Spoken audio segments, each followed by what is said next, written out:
Welcome to the Thoraxcenter here at the Erasmus University Medical Center in Rotterdam. My name is Nicolas from Mieghem. I'm sitting here with my friend and colleague Joost Daemen, and we are entering our second year of the View from the Thoraxcenter series for Radcliffe.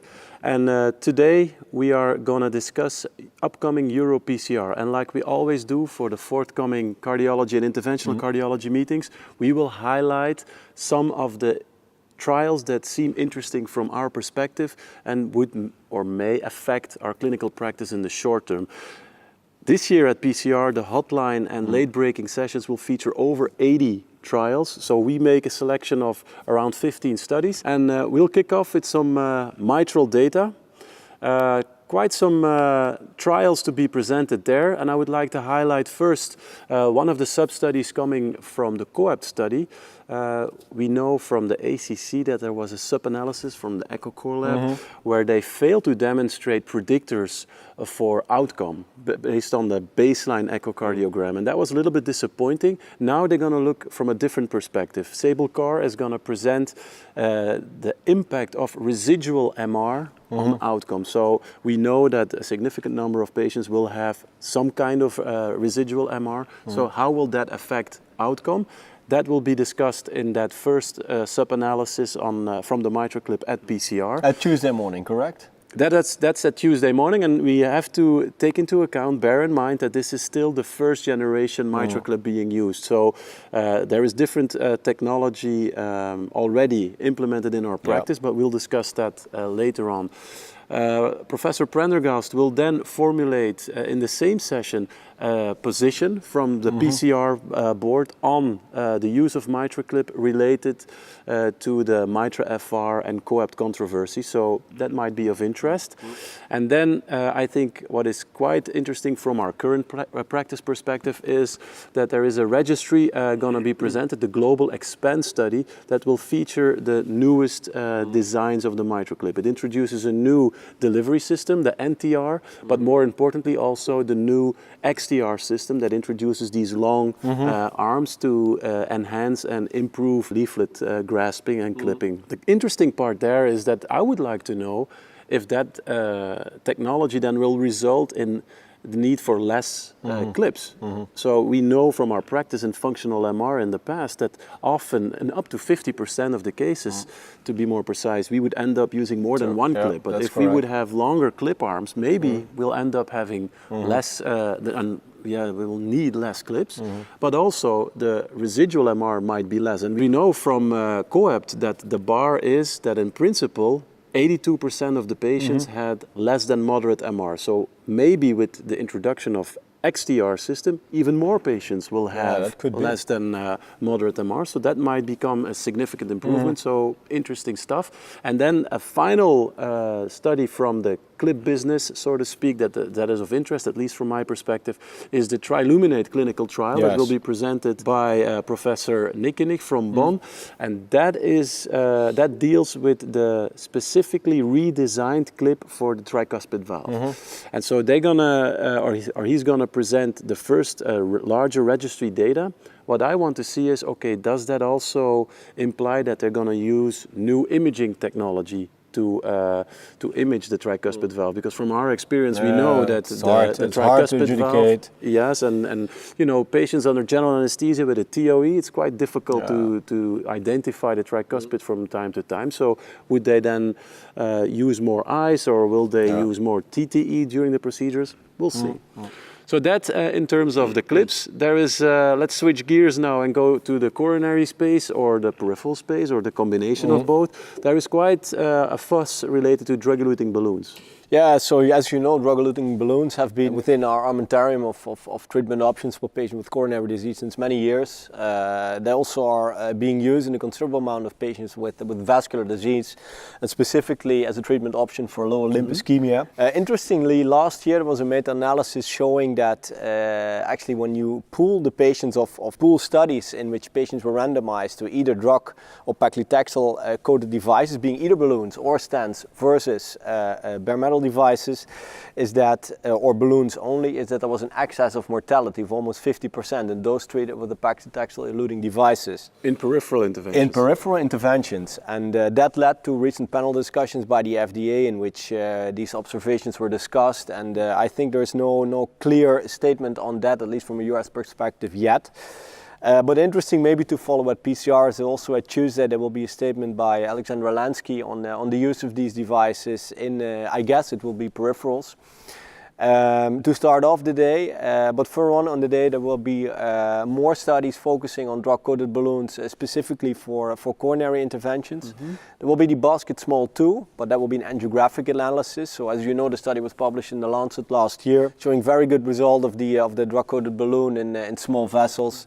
But no data on angiographic endpoint. So obviously you don't leave a stent behind, and I'm curious to see if these clinical outpoints in these relatively small studies are supported also by good angiographic data. So it might be something interesting to look out for. And finally, also on the Tuesday in this field, there will be a small randomized trial of patients with STEMI, randomized to either drug-coated balloons or stents. Presented by Nicolas from Amsterdam. I wasn't able to find the details of the study, but it will be a follow-up of the PAPA trial, very small study, 100 patients, showing the feasibility of drug-coated balloons in STEMI. I found that interesting, and it always makes me think of the early 2000s when Ranu Vomani tried to convince us of the fact that these drug-coated devices do not work in STEMI because the drug cannot, let's say, integrate in the artery within the area of thrombus and macrophages. In this case, you don't leave a device behind, just a balloon. So I'm very curious, but we'll see. Okay, let's move back to the structural heart space. There are some trials investigating transcatheter valve implantation techniques, both in aortic and mitral space. In the aortic space, I think I would like to reference 3 interesting technologies. First, there is the study presented by Stefan Baldus on the use of the newly designed or redesigned Jena valve device for pure AR. Yep. And I think this is really a different concept because, of course, the current randomized trials and the current technology is being used predominantly and on-label for degenerated aortic stenosis, or calcified aortic stenosis. And this is going to deal with a totally different set of patients with non-calcified pure aortic regurgitations, at least in principle. I assume that they will also include patients with degenerative aortic stenosis in combination with aortic regurgitation, but we'll see. Then there is this other study, the FORWARDPRO, and I think this is interesting because this is the largest prospective study on the latest generation self-expanding valve from Medtronic, so the Evolut Pro, that introduces the sealing wrap. I want to know whether this introduction of the sealing wrap will decrease the incidence of mild or more than mild PVL, and is there maybe a price to pay in terms of permanent pacemakers, or what about vascular complications, because the profile increases with 2 French sizes. And then the last study that is of interest, I think, in the space of the aortic valve interventions is the Leaflex technology, and this is a scoring concept where they modify the aortic leaflets with some kind of cutting technology. It's different from ballooning. It is not a valve that is going to be implanted. It might facilitate valve implantation. It might also be as a standalone therapy. So I want to see how they. But will that be a sort of a more easy to use basilica, or how should we say that? Well, I think it is not. It's not designed to become a basilica because they don't want to lacerate the leaflets. So it can be a standalone therapy. But of course, I would think in the same direction, and if you would manage to use this kind of technology with the purpose of lacerating the leaflets, it might become much more simple than the very complex basilica technique. Yeah, that's why. So I think there is quite potential in that technology, so we will definitely follow up on that. And then the last valve implant technology that I want to highlight today is the 4C Medical's AltaValve, and that is mitral valve technology. It is a complete out-of-the-box technology where the technology features a nitinol cage that is implanted in the left atrium. So it sits in the left atrium and it houses a pericardial bovine valve.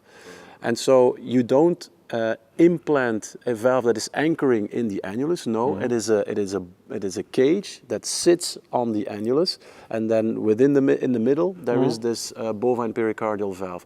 So it is interesting because it's not anchoring, so there is no effect or interaction with the LVOT. There is no effect with the subvalvular apparatus. It looks a little bit funky. So I want to see what are the issues and the hurdles to be overcome with this technology, and what are the immediate results in terms of gradients and residual MR, and can you open options for later therapies and treatments? I don't know. So you want to see some of those cases.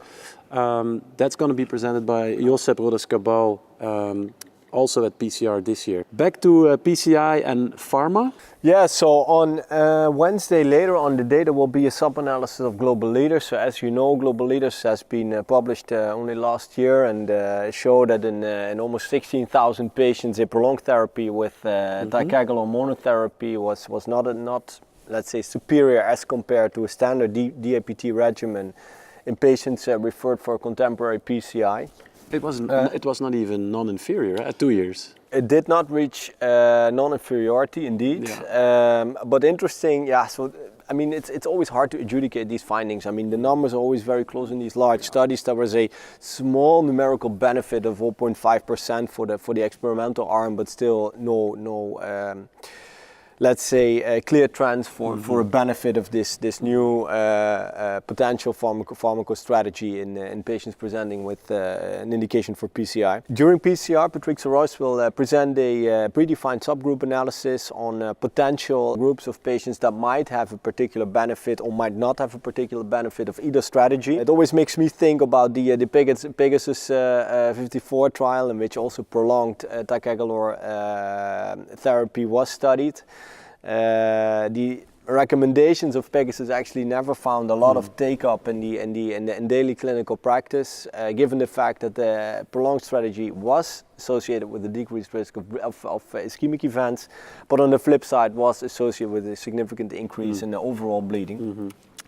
Recent sub-analysis, however, demonstrated that if you look at specific subgroups, for example, in those with 2 or more ischemic risk factors and those with a low risk of bleeding, that was a much more interesting or much more appealing patient risk profile for prolonging the specific therapy.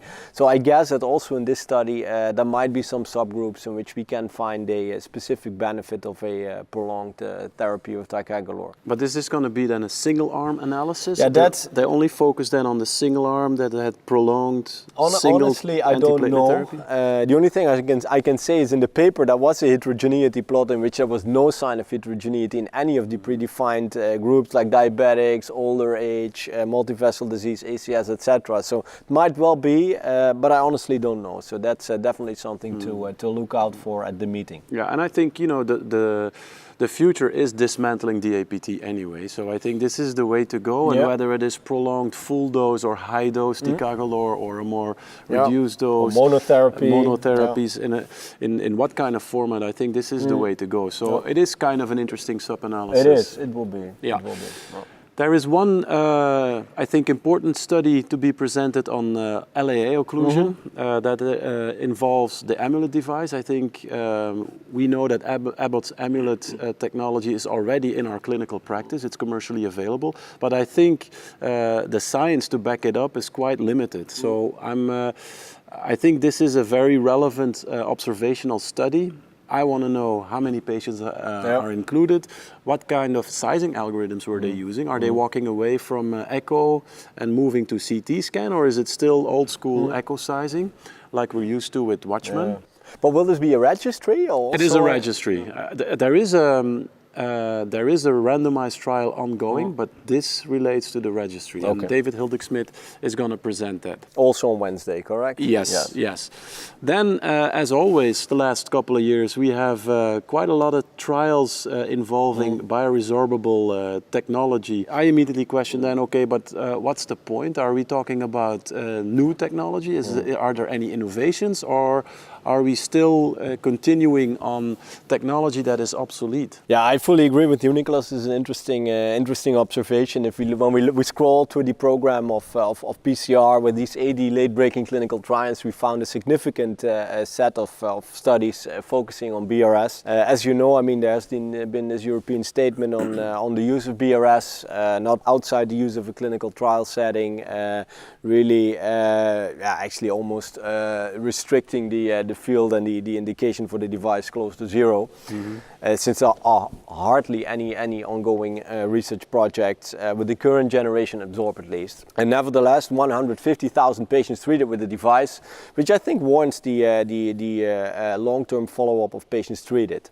And into that perspective, I think there are on Thursday morning at least 5 to 6 large-scale studies which will share with us their long-term observations. There will be BRS UK registry, France Absorb registry, Prague 19, all showing their long-term follow-up. There will be a 3-year follow-up of AIDA presented by our friend and colleague Joanna from Amsterdam. There will be some new data on the MIRAS trial program. So still, I think some sessions you might want to follow in case you're interested in the long term. To me, what is interesting is the fact that we actually haven't hardly got the chance to really observe the true potential benefit of the device. Since, I mean, honestly, with a profile twice as thick as the current generation DES, everybody can assume that in the short term, these thick strut devices cannot be better. Yeah. On the long term, however, I mean, once a device has been dissolved after 4 to 5 years, that might be the point where you might start seeing the differences. And that's also what you've seen just in some recent publications, that within 3 to 4 years, actually there's no difference in clinical endpoints between either the absorbed BRS or a DES.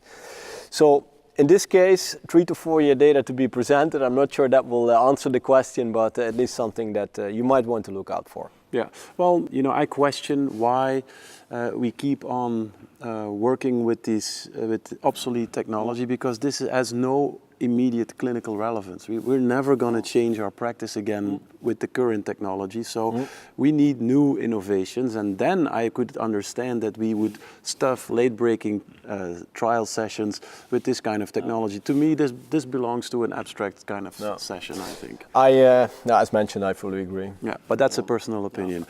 Okay, coronary physiology, always important in the cath lab. Several studies there to be presented with different angles. Yeah. So as you all know, I mean, there are many current and future generation technologies which are currently being investigated. There's a lot of interest in the heart flow CT program with a really vast body of evidence supporting the use of the technology. Recent decision to reimburse the heart flow CT within the US for patient screening.